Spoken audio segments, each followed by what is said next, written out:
are here for another Who's Got Next. Got the homie Karlyle Ross in the building, man. Made it to the building. I am excited for this interview, his story, man, just the type of guy he is, good guy. So I want to sit down with him, get some shots up with him, and just hear what he got to say. Again, I appreciate you for coming through, homie. Appreciate you, brother. So we like to start from the beginning with the story, some of the basics, bro. Where you from? I'm from Karlyle, Pennsylvania. Really? Okay. Way out there. Okay, so how close to Philly? Oh, 4.5 hours. Really? Yeah, it's a trip. So I want you to walk us through how you went from there to here. Oh, wow. So when I got to Milwaukee, it was actually from Fort Campbell, Kentucky. Oh, okay. So that was... Yeah, so I had a whole nother experience. When I left Pittsburgh, okay. I went to the military. Okay, we're gonna say because we gonna work our way into it. So that's how I got here. So you're only sibling? You got siblings up there? No, man, I got 4 sisters and 2 brothers. Okay, where do you fall in line? Oh, I'm at the very bottom. There's one behind me. Okay. So you almost the baby. Almost one of the babies. Okay. I don't feel that way though. Yeah. Heck no. Okay. So is it like a small town vibe up there? I think my hometown got like 6,000 people. Okay. Like kindergarten through 12th grade, went to one building. Okay. We all walked to school. I'm familiar. How was your childhood out there? Oh man, grew up poor. Okay. Yeah, man. Okay. So yeah, it's a small steel mill town. Okay. So when that kind of thing went away, then you add in, the crack epidemic, and mass incarceration. So my hometown was tough, man. Okay. Then, back then, like you don't see it as much anymore, especially in the Midwest. But back then, man, we had projects, your hood. Yeah. So you repped your actual individual set. Right. So man, just growing up in the projects, it was tough, man. Yeah. But, I don't mean to age you. 80s baby? Yeah, man. I'm almost 40, man. Really? Yeah. Look at me, you on that LeBron strip right now. Hey man, gifted a curse. I'm trying to get a little light up here too. Yeah. So in terms of your sports background, what was basketball your first sport, or you was kind of doing everything? Man, actually, it's funny because they say like Pop Warner football made more basketball players. All facts. All facts. So I played a little bit of football? Yeah. Just a little bit. Yeah. But mainly basketball. Okay. My town didn't have no track team or nothing like that. Okay. Baseball I couldn't hit. Okay. So I got pushed in one direction. Yeah. So you played in high school all 4 years? Yeah. So interesting enough, I didn't. I played my freshman year at Karlyle. Okay. And then I'm actually an orphan. Really? So I moved around. Probably went to like 6 high schools in like 3 years. And some places I lived at, they didn't even have a high school. Damn. So where I lived at taught us. Like they taught us in the basement.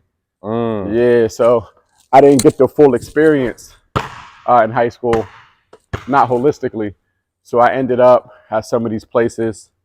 And if they had a basketball team, I played. If they didn't, then I didn't. Yeah. So I just played at the park. But honestly, 4 years varsity basketball, because of my situation, I might have played maybe 2.5 years. Okay. Like accumulative. Okay. I'll get like 3 months here. Yeah. 2 months here, maybe a year there. Yeah. It added up to like maybe a little over 2.5 years. Damn. So, but I had some buzz though, man. I had some mid-majors. I had Robert Morris reached out to me way back in the day. I had an interest letter from Pitt. Okay. So I had, you was doing something. I was okay. I was just skinny and short. You was doing something. Man, look, I tell people don't believe me because they met me in Milwaukee when I was already a grown man. Yeah. But from I graduated high school, I was probably 130 pounds.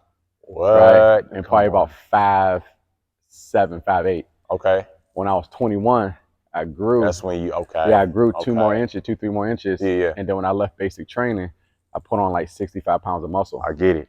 So it's like I had this glow up. Since I was in these group homes, I came back home, people ain't seen me in years. Yeah. Totally different person. Damn. But yeah, so. And I don't want to get too deep into like your situation, but like in terms of your siblings. Yeah. Was like, the siblings you had, was they orphans too, or them was your biological? Yeah, my sibling? biological siblings, Okay. but since I was so close to the bottom, they was already grown Oh, or approaching being an adult. okay, So got you. even though we was all hit by the same calamities, Yeah. they was able to maneuver it better because they had agency. Okay, Like at the bare okay. minimum, they could say I'm grown. Yeah. Me, I was a kid. I was Yeah. like 13 or Yeah. 12, so Yeah. I had to kind of get through that. Okay. But no, but I mean, we all was in the same situation. But Yeah. like I said, when Yeah. you're a little older, you can move different. Yeah. So, all right, man. You went through high school. You said Yeah. you're getting college looks. Can I see the rock? Oh, absolutely, You getting college looks. What's the move, bro? What's the decision? Oh man, so I ended up because of it's kind of like the environmental hazards of things, man. Yeah. Like so, I was never no crook. Yeah. I wasn't no kid that was vandalizing stuff like that. But because of the situation, I was certainly fighting. Okay. Certainly I fighting. get Being now, let people tell it they sound light skinned. I sound brown skinned, but let's get into that. But for the sake of the conversation, I would say I was skinny, Yeah. quote unquote light skinned. Yeah. And where I was from had a certain sense of pride to it. Okay. So it just got me in more scuffles than I deserved. Yeah. And because of that, you know, in combination with my actual situation, Yeah. I became really, really unattractive to schools. Okay. Fast. Okay. And because I didn't have some of those gifts, I wasn't 6'5". I didn't have a 45-inch vertical. Yeah. They was like, man, we're pass on dog because you know what I mean, it's a lot of red flags. Yeah. And he's tiny. Yeah. So although he can play a little bit, it seemed nice. Yeah, man, we just go ahead and get old buddy that's 6'3". Right. You know what I mean? Did you ever think about going to the JUCO route or maybe like a? No, man. I was like, actually, I had to power through a little bit of homelessness. So when I turned 18, I was able to sign myself out of the system. Okay. So with the mindset that I'm grown. Yeah. And like any other 18-year-old, I had no real control over my life. Like you perceive that you're 18, that you can make decisions for yourself. Grown. Man. I didn't know how to pay bills for real. I didn't understand taxes. I didn't know like budgeting. I didn't know none of that stuff. So I had a stretch, man. You know, my bro Keenan, he'll see this eventually, but it was a stretch when I was living in his basement. You know what I mean? We up there. I'm having sleepovers at his house. His mom, who passed away years ago, she was thinking that we were just kicking it for a couple hours. I'm damn near under the bed. You know what I mean? So I had to do that. He was my god brother, so my biological brother. But you know, I did that kind of stuff. You know, kicking it over buddies' houses, but legitimately, by definition, homeless. Did that ever make you feel some type of way? Like, damn man, why I'm going through this stuff, man?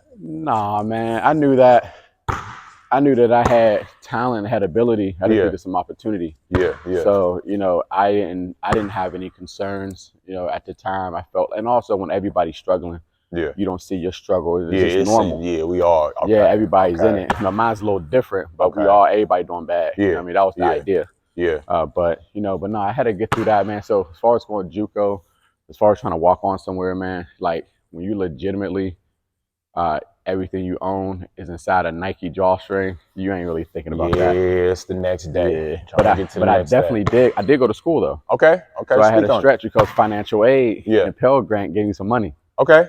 So I did have a stretch. I went to CCAC South, which is a community college there. Okay. But I didn't play. Okay. You just trying to. Even though they asked me a few times, I was just trying to get some Pell Grant money so I could move around. Right. But that was a long time ago. How long was you in school for? You just do a couple years? Did you finish out? I did a full calendar year. Okay. And then after I got myself together, relatively speaking, I was able to get an apartment. Okay. You know, I just floated around for like a year or two.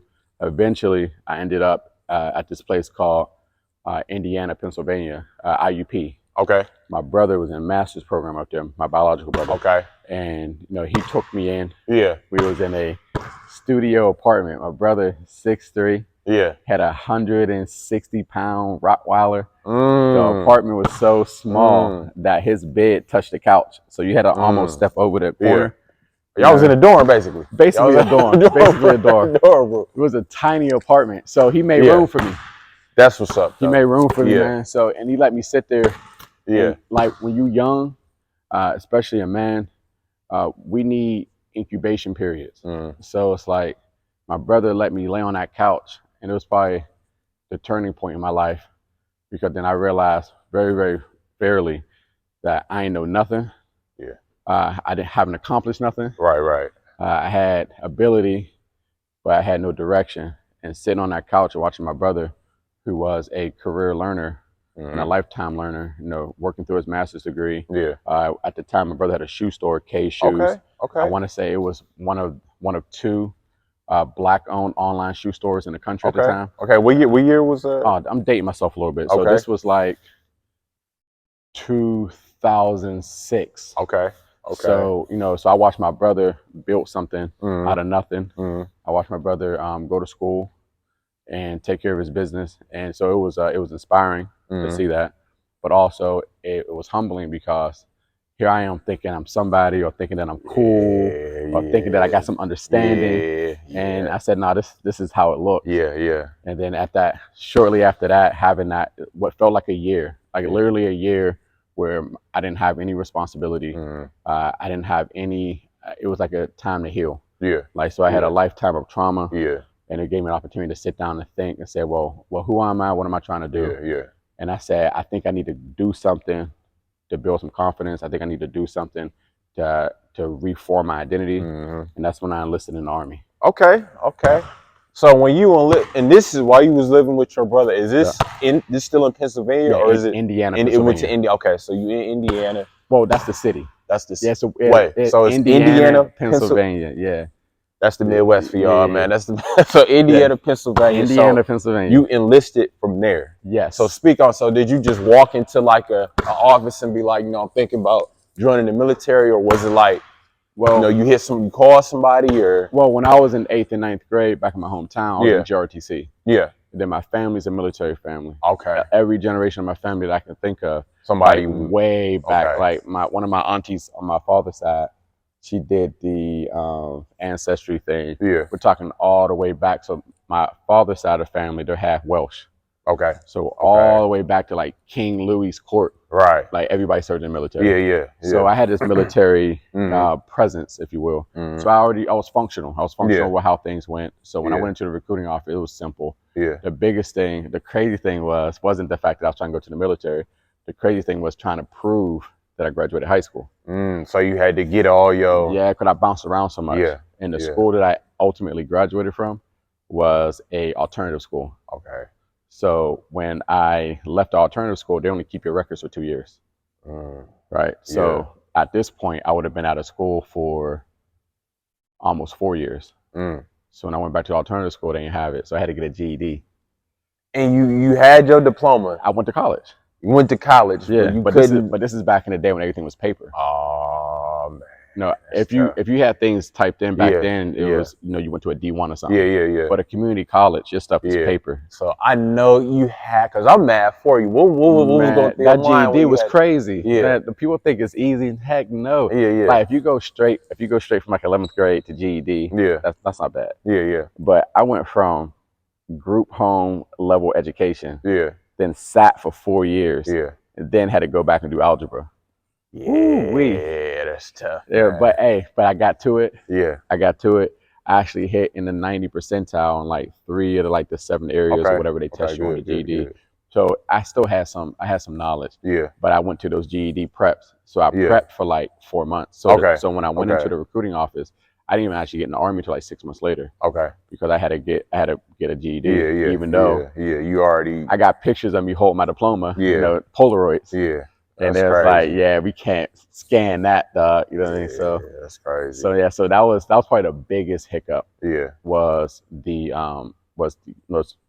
proving that I had a high school diploma. I was unable to. Okay. Then having to go get the GED. Okay. Then because of my background, because of my upbringing, I had to get like, back in the day they called them Dear Colonel letters or something like that. So I had to get people that didn't know me to believe that I was decent enough for military service because there was some integrity issues, right? Because he's a group home, he's a scoundrel, you know what I mean? So I had that experience. So once I got through all that, man, I was shipped off to basic training.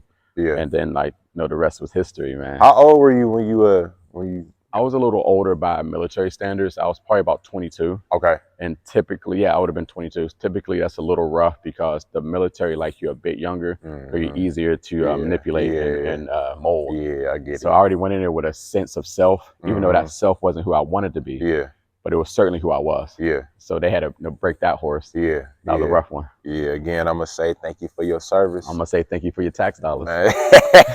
Man, I appreciate it Yeah, going there. I'm yeah. gonna say that. So you get in, bro. How was your experience? Oh And how man, long did you do? I did about 5 years. Okay. My experience was it was solid, man. Yeah. Like, no, I guess from top to bottom, no, there's a lot of misconceptions about the military. It's a reflection of society. Yeah. So in society, you have people doing really well, Mhm. honest folk. Then you have people that's doing things that's not so honest, Yeah. and it's they parallel each other. Yeah. Yeah. So you go in there. I was definitely shocked by some of the challenges I was in the military Mhm. because I was like, well, I thought we all in here, Right. woo rah, and Right. Right. Right. fighting Right. and was it what they call it democracy and all that kind of Yeah. stuff, and Yeah. it wasn't really Yeah. like that. People Yeah. had their own, like in life, people got Yeah. their own prerogatives and Mhm. their own ideas, Mhm. and we just show up to work. You put a uniform on, but you still yourself. Where did you when they first sent you off? Where did you go? Was it overseas or you was No, here? I wanted to go overseas immediately, Mhm. but I ended up going to Fort Campbell, Kentucky. Okay. So I was there. I spent my entire career there. I had one combat tour in Afghanistan, Okay. but my entire garrison, stateside Yeah. housing was all at Fort Campbell. Okay. Yeah. So Okay.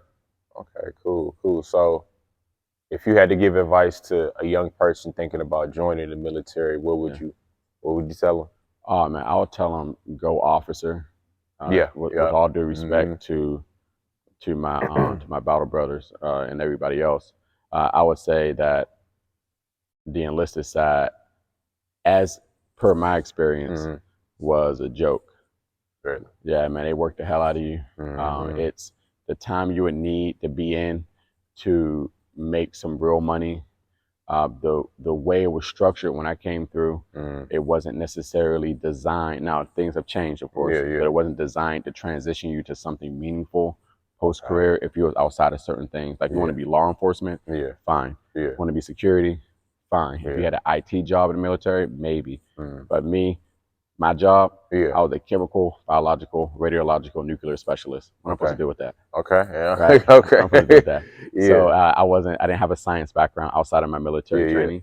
I had, wasn't the family business. I Yeah. don't know any scientists. I didn't know anybody in hazmat. Yeah. So I had a job that I had dedicated 4 years of my life to, four or Okay. 5 years of my life to, but Mhm. no transition Yeah. to something that Yeah. was productive. Mhm. So, and that's not the end of the world. Like people go to the army, go to the Marines, they're tankers. Like Mhm. that's not a direct Yeah. Yeah. there's no tanks in the Yeah. civilian Yeah. sector. Yeah.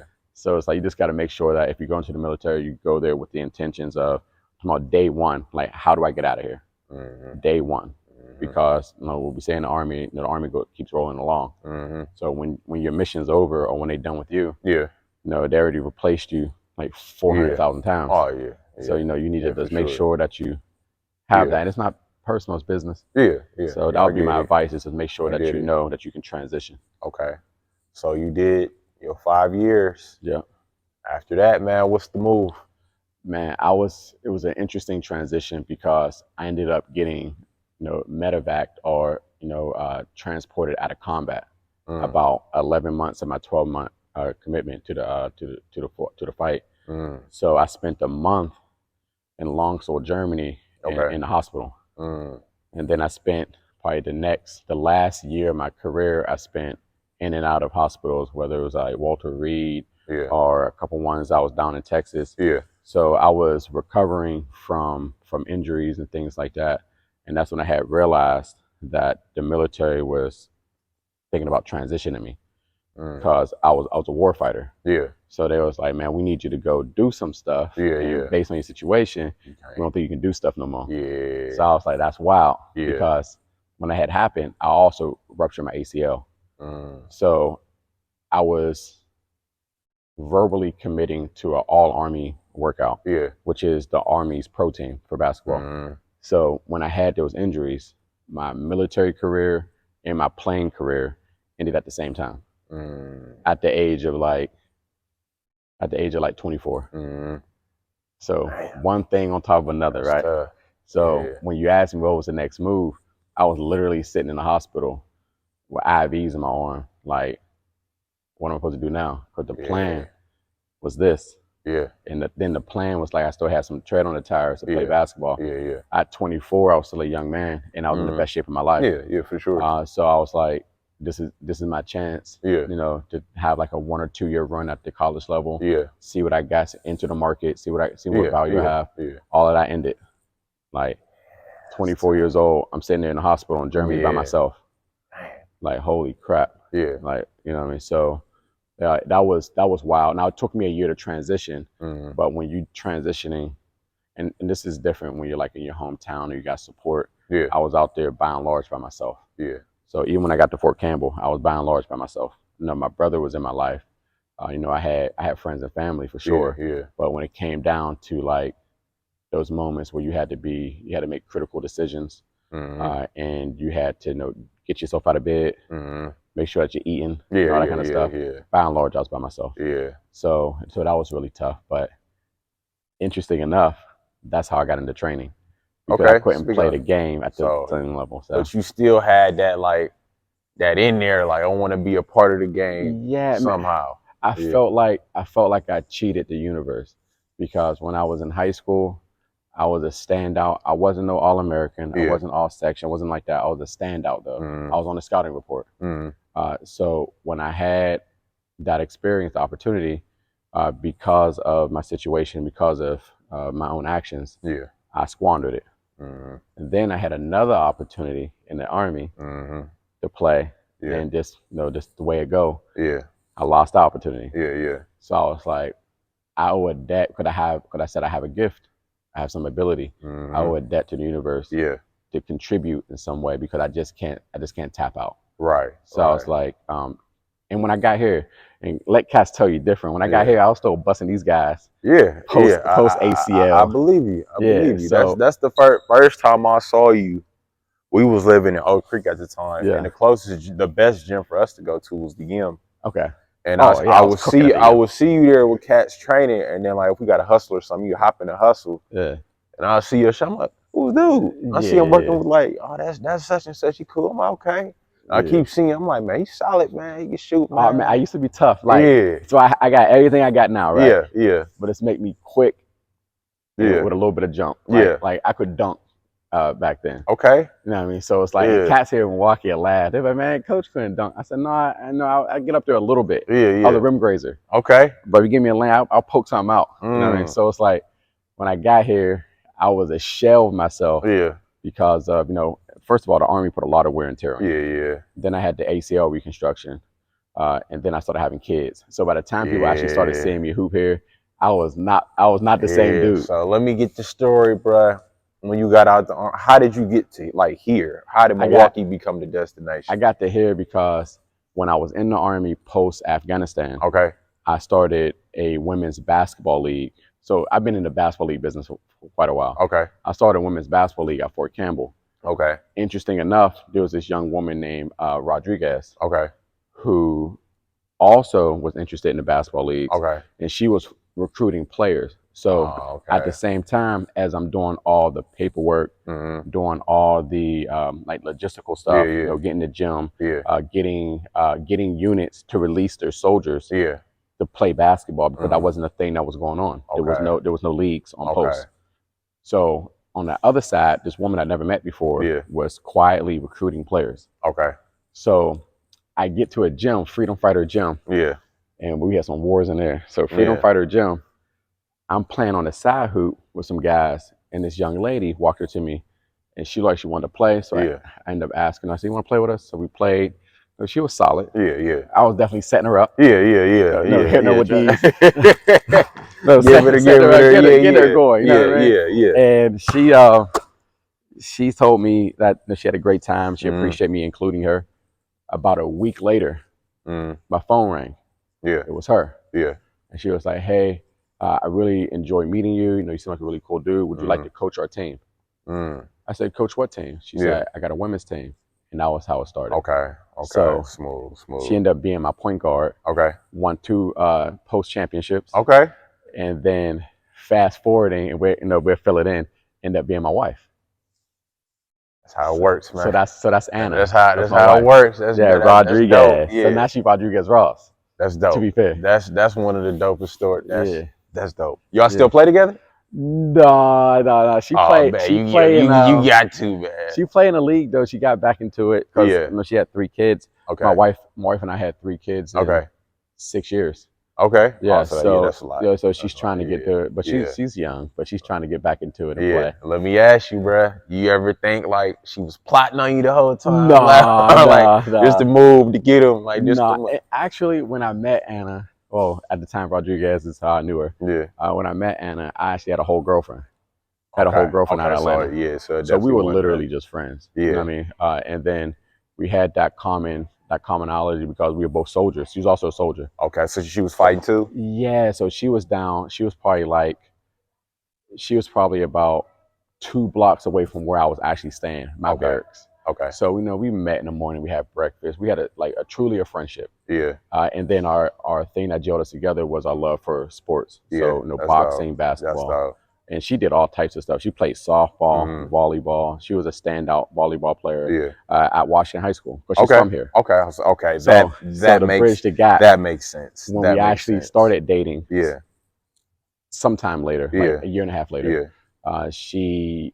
She told me that if you're serious about me, I need you to basically come to Milwaukee. Now she'll argue she didn't say that. But how else I get here? I ain't gonna call this man a liar. Hey man, how else I get here? I believe him. So she told me I had to come to Milwaukee if I was serious about her, and she brought me here on a visit. Okay. And I really did enjoy the city. Like it was very different from other places I've been. Yeah. And then the marriage part was just a formality because I knew I wanted to be with this woman. Yeah. So we went and got to it, but as far as the training, so I jumped around a little bit. Yeah.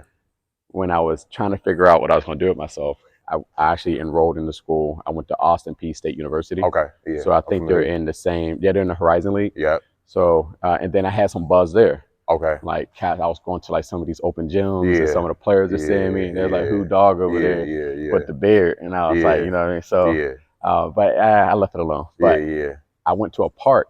This is a true story, and some people in the city know this because I said this publicly before.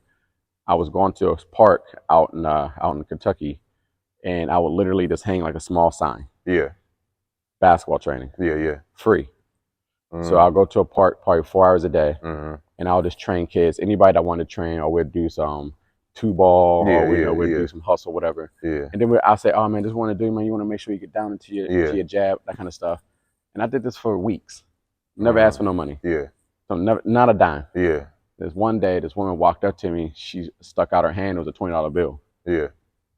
And I was like, okay. And she's like, thanks, coach. Yeah. She didn't know me. Yeah. She trusted that I was okay. I had a sign. Right? Yeah. You can trust a guy with a sign. Yeah, for sure. So she gave me $20. And I was like, wait a minute, I can get paid for this? Yeah. So I sat down and I started a company at LLC called Running with Coach Ross. Okay. My wife helped me design the logo. Okay. Actually, we still got some vintage stuff. Every once in a while, I'll bust it out because it's truly vintage. I need one. I got you. I got you. So we had a training company. Yeah. And at the time, at its peak, I might have had like maybe 40 clients at its peak, and that's okay. More than I needed. Yeah. So I realized that I definitely had a marketing kind of prowess to me. I said, I know how to get people in the gym. Yeah. I know how to engage people. I know how to get a conversation started. Yeah. I said, and I know how to play. Yeah. But I don't think I know how to train for real. I don't think I understand the actual nuances of training. Okay. So I got serious about it. Went to like basketball academies. Did online training. Spoke to people that was in the business. A lot of like parking lot stalking. I know dog train at this gym. I'm gonna drive to the gym. I'm gonna wait outside. Hey man, you got a second, man? Yeah. Man. So buying lunches, taking people to lunch, writing down notes.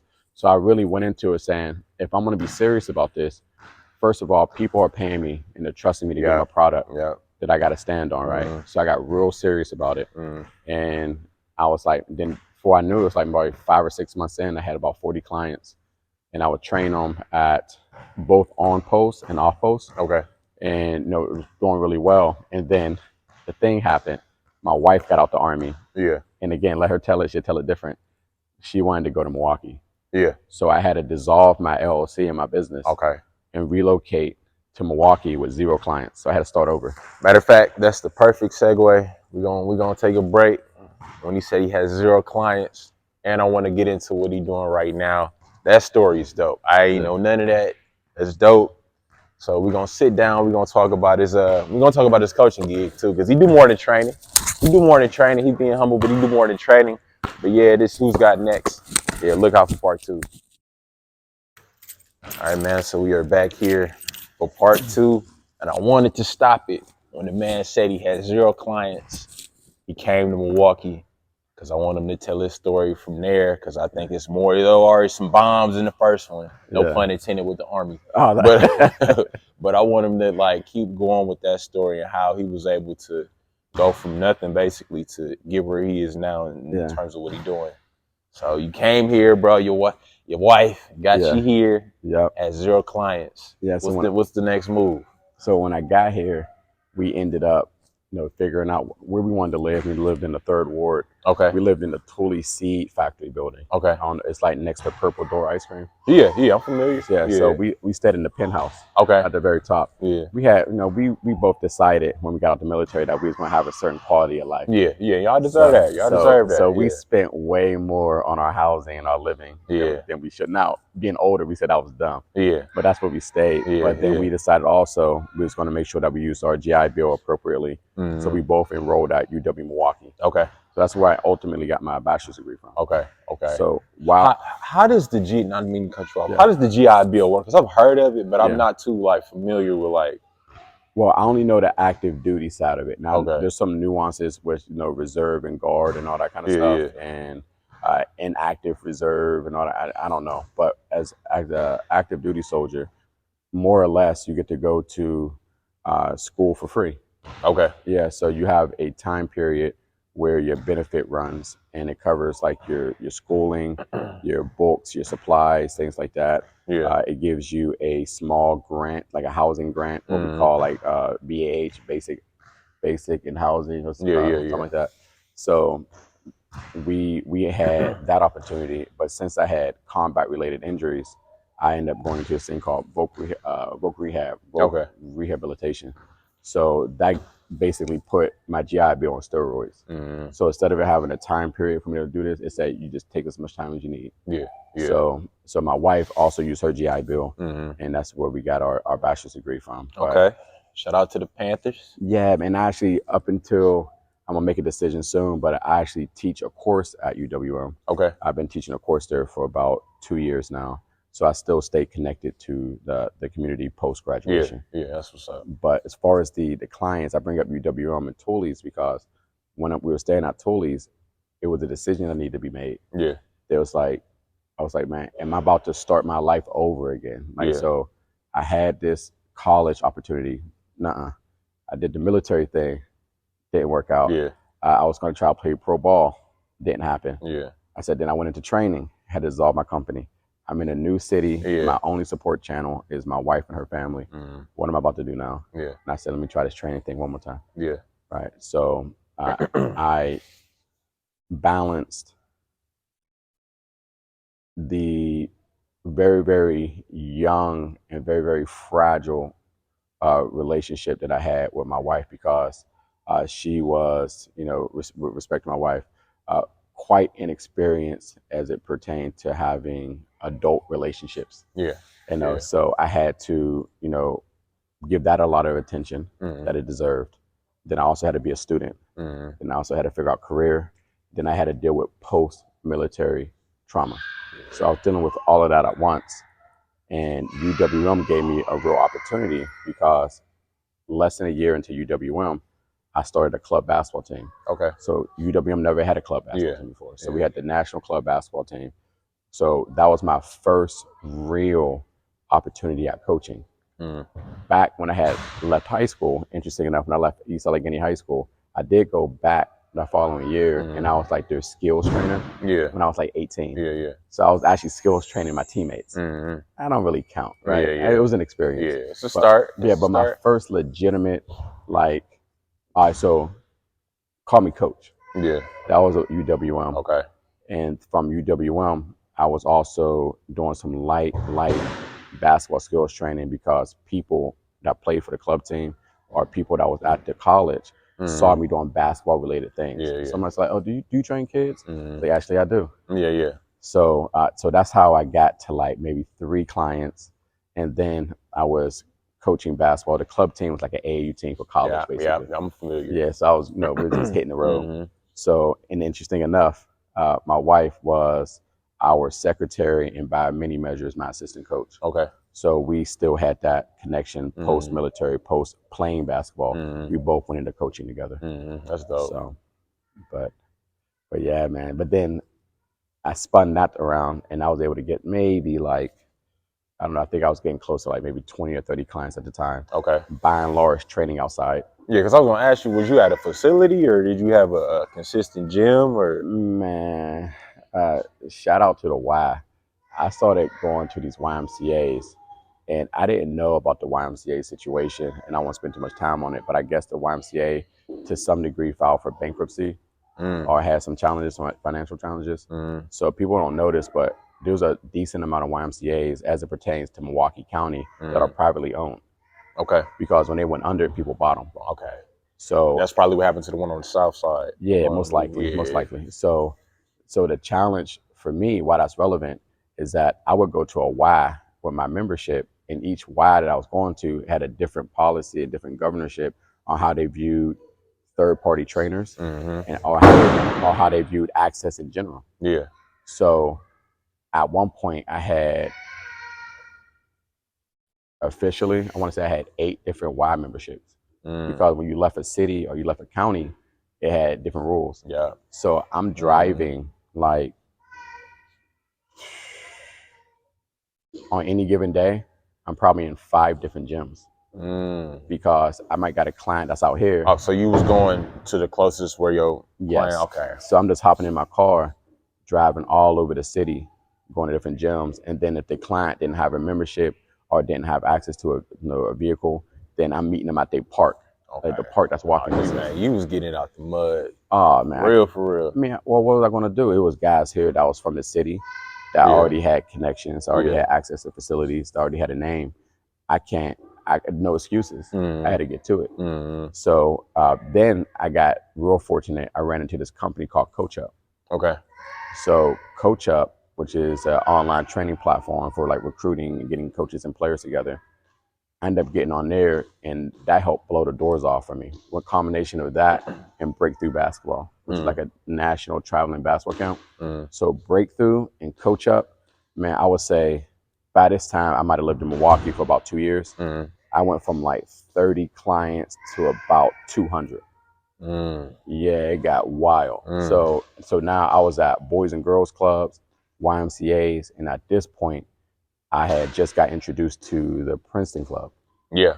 So I was the Princeton Club's resident basketball trainer. Then some time there, I transitioned and I became the resident basketball trainer at the Yim. Yep, that's right. And then I was the resident basketball trainer at Lifetime. I opened Lifetime out in Brookfield. Okay. Yeah, I was one of the guys who opened it. Okay. So then I was there for a little bit. And then I went back to the Yim. And then at this point, all the YMCA's wouldn't do business with me no more. Yeah. Because they said they wanted 50% of my earnings. Yeah. But shout out to the Y, man. They gave me an opportunity. Yeah. But yeah, so that was tough. So I had to move all my operations to the Yim. Yeah. And for many years, the gym. People thought I owned the Yim. Yeah, I thought you was something there. Yeah, I said no. I just something here. I'm just a dude who who create wins. You know what I mean? So so that's the whole thing, man. So I went out, literally showed up to Milwaukee. Yeah. No clients, no gyms, no business model that was conducive with anything here, because my business model back at Fort Campbell was very much intimately close to who I was. People knew who I was. Milwaukee, nobody knew me from nothing. Right. So I had to legitimately start a business. I had to legitimately say, you have existing coaches here, you have existing trainers here. Let me tell you why you should work with me. I had to literally come up with something that made sense. Yeah, for sure. So you did your thing at the gym, at the Yim. Your training, Lifetime, did your thing there. So now I want you to speak on, which one could I share? I want you to speak on Basketball Junkies in the leagues. you started here. So I had, shout out to my guy Trey, Southside Elite. I had a basketball league idea because something else that I had did, and I did a lot of basketball, so I forget some things. Yeah. When I was at Austin Peay State University, I didn't start the club team there. Mm-hmm. It was a club team started when I was there, but I was the coach. Okay. So it was a guy who had started it, and I coached there. So I had Austin Peay State University club team as the coach, and I had UWM club team as the founder and as the coach. So so at this point, at the national level, I'm coaching or leading basketball programs. And I said, man, why don't I just start my own league? Right.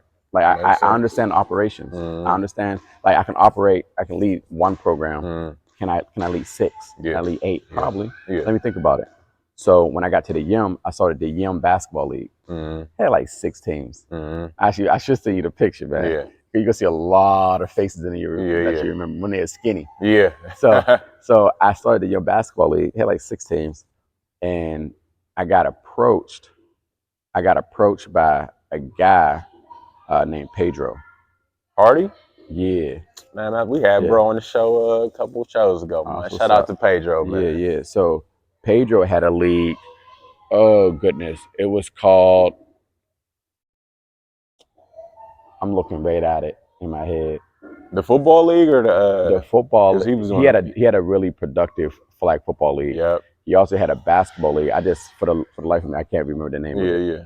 But he ran on, I want to say Saturdays, and I ran on Sundays. I've been a Sunday league for a long time. Okay. And Pedro, I guess, decided that he wanted to approach me about joining forces. So we end up coming together. And so what I had the business model. Yeah. I had the marketing, and I had the system. Pedro had the bodies, and he had the bravado. Like people was like, oh, Pedro this, Pedro that. Yeah. So we came together. It was a good marriage. So we started Bring 'Em Out. Okay. So the Bring 'Em Out basketball league ran for 3.5 seasons, and it was still at the YIM. I say 3.5 because halfway through our season 4, again, I'm on the business side. Yeah. Sometimes people give me a bad rep. Yeah. It's not that I don't care. Yeah. It's just that I have to represent the principal interests of the business. Yeah. Like, it's bigger than Nino Brown, for sure. Right? So I was looking at the numbers, and I realized that half the league didn't pay. Yeah. And I was like, yo, my man. Yeah. We got a situation here. Yeah. And also at that point, Pedro and I had creative differences. Okay. So again, I'm in a situation. I'm like, yo, why don't I just do my own thing? Like, ain't nothing wrong with collaborating. I love collaboration. Yeah, for sure. But I was like, here I am. The money's funny. I said, I'm having creative differences with my partner. And I was like, and to be honest, I felt like I outgrew the current trajectory of what we was trying to do with the league. I said, I got new ideas. Yeah. So Pedro and I separated.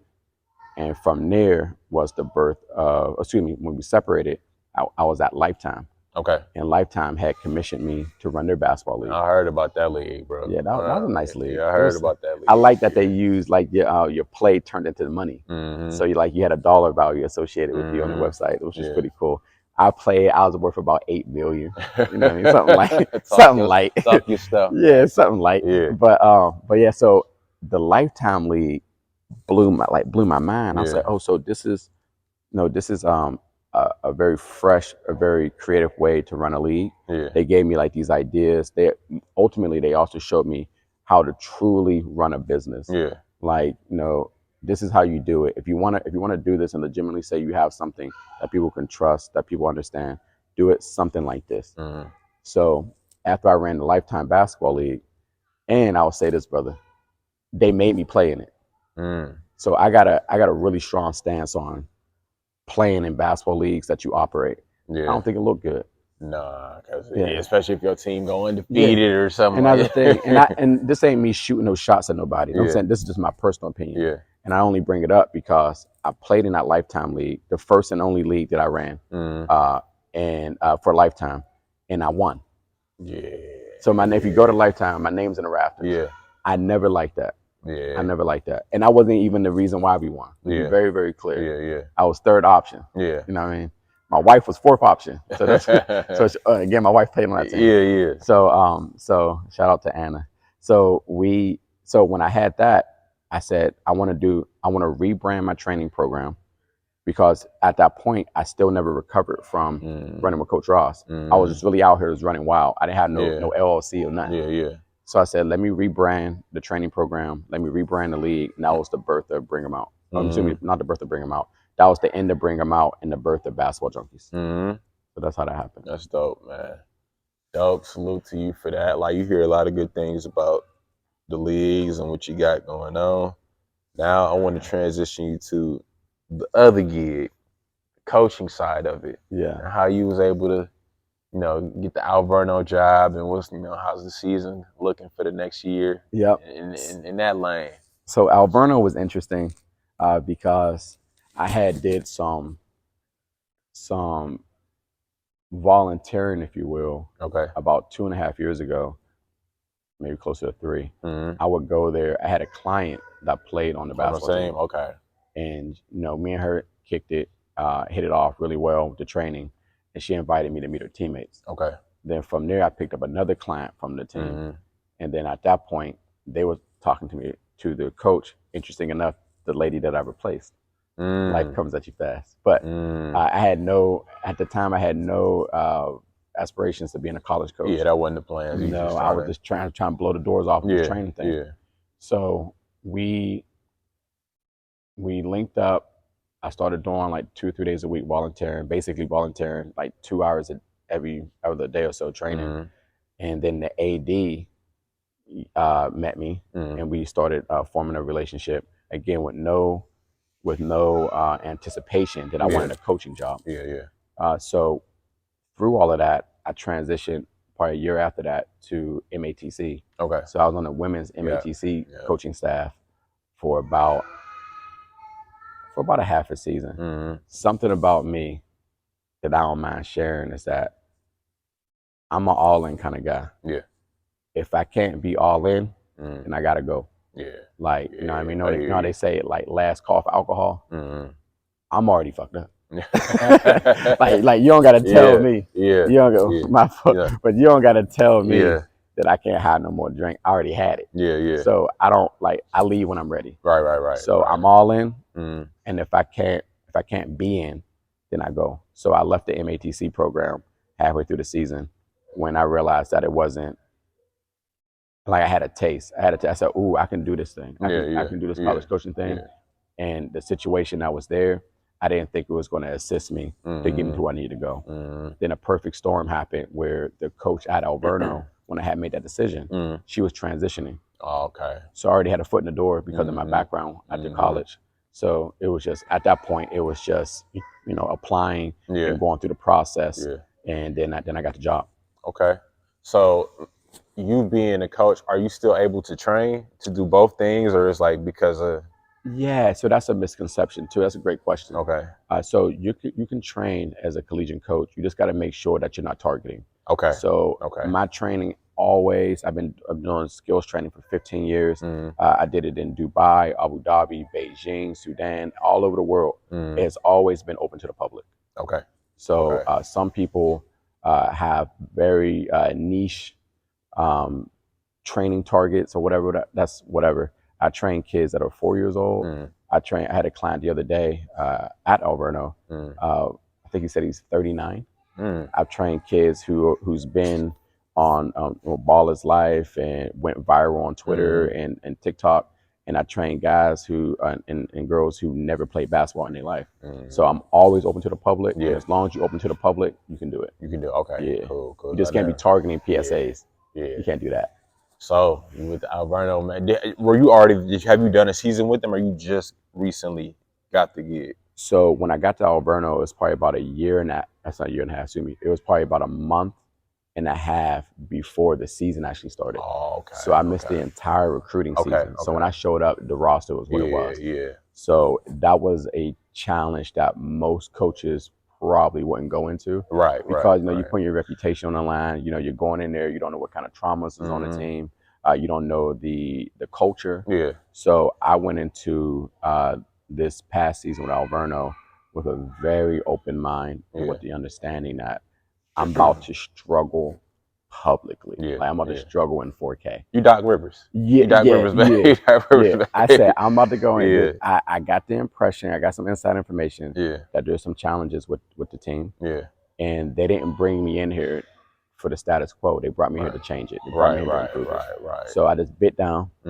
I handled, and let's be fair.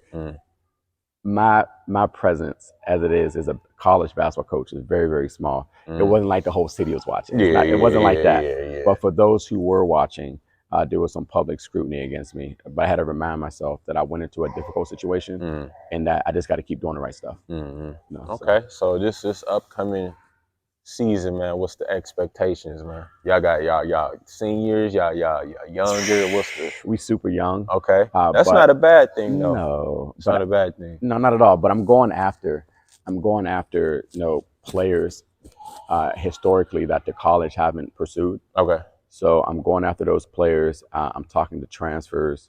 You know, we're trying to do something that hasn't been done in quite some time at the college. Okay. And I have to do it intentionally. I have to be aggressive. And, you know, so we have practically a brand new roster from last season. You know, for one reason or another, we got a brand new roster. And we're looking to get some girls in there that high energy that can make impact day one. Like we're like true freshmen. Like we're going to have probably 8 freshmen in the rotation. Okay, that's good, man. Yeah, so we get into it. Yeah. So, but it is a challenge. Yeah. And anybody that want to go into the business needs to know that, you know, again, I mentioned it earlier in our interview. There's an incubation process. Yeah. I think sometimes we get these ideas or we get this motivation and we say, I'm just about to do this thing. Yeah. Man, it takes time, man. Yeah. It takes time. So I got one more question, then we're gonna wrap it up. So when you coaching the kids, how much of it is Coach Karlyle and Trainer Karlyle? What's the balance? Are you a totally different coach than you are a trainer, or you keep the same mindset when you're dealing with your players? Because now you got a client, now you got a player. Yeah. Do you handle it the same way, or your approach is totally different in the two? So I approach both coaching and training holistically. Okay. I try to meet the athlete where they at. Okay. So it's like I like that. People laugh like this is my screaming voice. Yeah. This is my coaching voice. Yeah. You know what I mean? I have a certain touch to both of those elements. Okay. But when I see a client, regardless of their ability, their experience, I immediately assess them. You know, I go into it. I have a training program, and I say like my training program is Bengay. You know what I mean? It don't change. Yeah. Apply it when you need it. You know what I mean? Like, so as it pertains to the training program, it doesn't alter. It's the same training program. Where you land at in that program varies in the expectation. So if we do a drag, dribble, cross step, dribble, pull up, my expectation is that everyone can do that I'm training. Within a month, everyone can do that within the 3-point line. You know, if we're going to the hoop and getting a layup at 6 years old, I'm expecting you to be able to step with the correct foot after about a month and lay up. If you're 6'5", those same footwork, but you're dunking the ball. So it's the same program. The expectation is different, and where you start in the program. Because my program works. You know what I mean? Like I think, you know, I was messing around talking to my wife a few years ago, and I think we had got to a number where I think I've trained about 8,000 athletes. Just in Milwaukee area, or just globally? That's dope. Globally, about 8,000. So the program works. Yeah, that's the program works. So that's super dope. So like I said, it's Bengay, man. Apply it when you need it. Yeah, man. You know, but it's constant. Man. Yeah, that's dope, man. So in terms of like your goals, your training, your coaching, where are you trying to get to? Well, I had mentioned it a few minutes ago about like if I'm not all in, I kind of slide. Because I just put my whole heart into things. No, we are thinking about bringing back the Basketball Junkies League Okay. in July, Okay. and that has whatever responses it has from Yeah. people Yeah. Yeah. because the last basketball season ended due to a series of unfortunate events Yeah. that was not representative Yeah. of the Basketball Junkies League as a whole, Yeah. the community, or our employees and contractors. Mm. It was just it just what it was, Yeah. Yeah. and I had to take some time away because how it happened and what happened bothered me a lot Yeah. because I had a lot of people that trusted me. I Yeah. had sponsors, vendors. I had people bringing their kids and their family to games. Yeah. I said I think it's a situation where I don't I don't know how safe things are, Right. and it wasn't like Right. I was the only one experiencing these Yeah. interesting interactions. Yeah. This was happening Milwaukee wide, Yeah. right? It was happening Milwaukee wide, but I don't speak on anyone else's business. Yeah. I just knew that I wasn't comfortable representing a product that I felt like I couldn't control. Let me ask you this: Yeah. going, if you bring the league back, bro, is it any like changes you plan to make so Oh that doesn't happen, or is it? man, look, I told you I sat for a year. I sat Yeah. for a year and I went through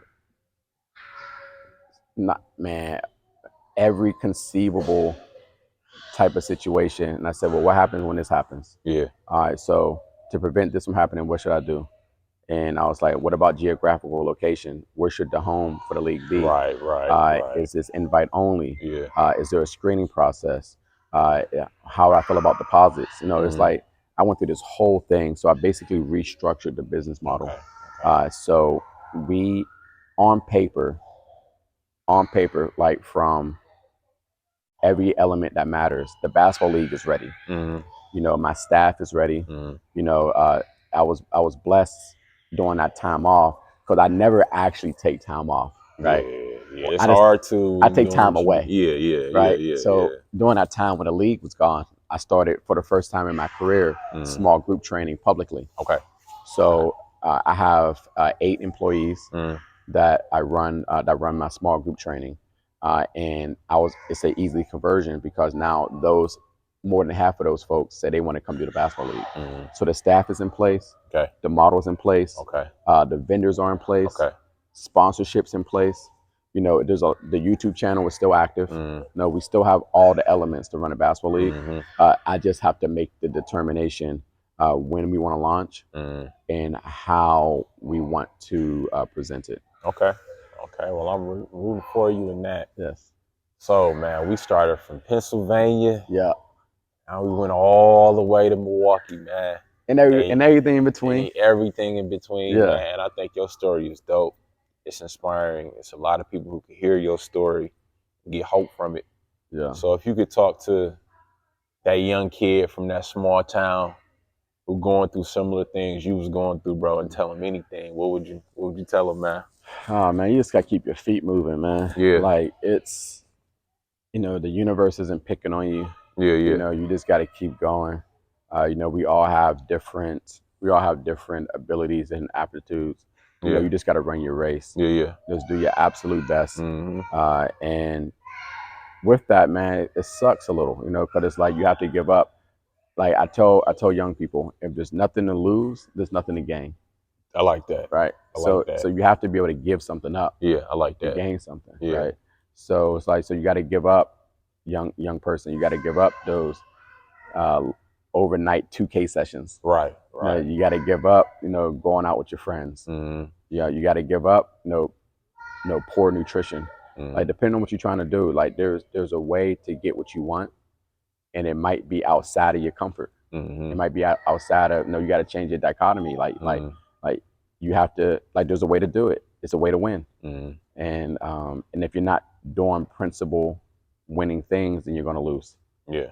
So Yeah. it's like that's what I would say. It's just Yeah. get to it, man. No excuses. Yeah. Everybody has to run their race. Just have to run it. That's facts. So. Well, my guy, man, I appreciate your time. Motivated by your story, man. Yeah. I think you're gonna help. I think you're gonna help some people out. I know you will help some people out Right. who hear this story, and I'm excited to see what you got going on, going forward, coming to a game. Yeah, Verno, please. man, I want to show some love to you in terms of that. Please. And I just want to follow your whole league, what you do with the leagues. Now, it's just dope. Yeah. Well, I'll tell you So, this, man. My legacy in Milwaukee, because I'm not going to be here forever. okay. All right. My legacy in Milwaukee, my wife and I, we had decided that we're going to make sure that we provide clean, safe, affordable housing. Okay. So we have several rental properties on the north side. Okay. We only buy rental properties in the community in which we serve.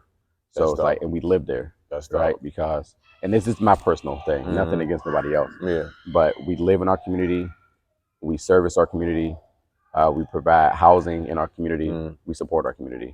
So my legacy in Milwaukee is going to hopefully, what our goal is going to be able to improve as it pertains to the north side and the south side, the housing situations there, you know, like kind of revitalize that, and also be able to leave something, a physical representation of my character and my beliefs and my values in Milwaukee in the form of having a training facility.